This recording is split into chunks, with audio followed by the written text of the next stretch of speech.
ભારતીય જનતા પાર્ટીની સરકારમાં લોકપ્રિય મુખ્યમંત્રી ભૂપેન્દ્રભાઈ પટેલ સાહેબના માર્ગદર્શન અને યુવા નાયબ મુખ્યમંત્રી આદરણીય હર્ષભાઈ સંઘવીના માર્ગદર્શન સાથે ગુજરાતમાં પણ કાલેથી એનાલોગ પનીર પર, એનાલોગ ચીઝ અને બટર પર વેચાણ કરવું, પ્રોડક્શન કરવું, પરિવહન કરવું સંપૂર્ણપણે પ્રતિબંધ લાગી દેવામાં આવ્યો છે.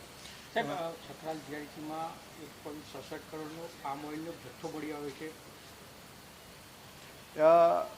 ફૂડ અને ડ્રગ્સ વિભાગની અમારી ટીમ 32 વેન જે છે એમાં 25 વેન સાથે રાઉન્ડ ધ ક્લોક ફરીને તમામ પ્રકારના ટેસ્ટ સાથે બાતમીના આધારે જ્યાં જ્યાં તપાસ કરી છે ત્યાં આવી અનસેફ વસ્તુ મળતી હોય છે, જે ઘી બનાવવા માટે પામ ઓઇલનો ઉપયોગ કરે છે. આ પામ ઓઇલનો ઉપયોગ એનાલોગ પનીર બનાવવામાં કરે છે, શુદ્ધ પનીર હોતું નથી.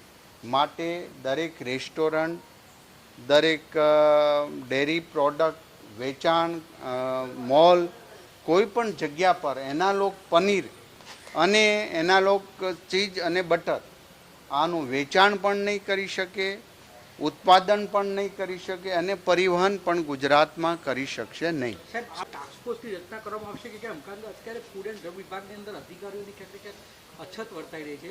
ગુજરાતમાં છેલ્લા 4 મહિનાથી આદરણીય મુખ્યમંત્રી ભૂપેન્દ્રભાઈ પટેલ સાહેબના સીધી સૂચનાથી અમારી ટીમ દિવસ અને રાત એનાલોગ પનીર અને અન્ય અખાદ્ય ચીજોમાં સતત ને સતત રેડ કરી રહી છે. અને એના હિસાબે આજે ગુજરાતમાં અને ખાસ કરીને મીડિયાએ આ એનાલોગ પનીર ન ખવાય એ અમારી ટીમે તો કામગીરી કરી, પણ આ વાત એક મીડિયાના શ્રેષ્ઠ કર્તવ્યથી લોકો સુધી પહોંચાડી છે.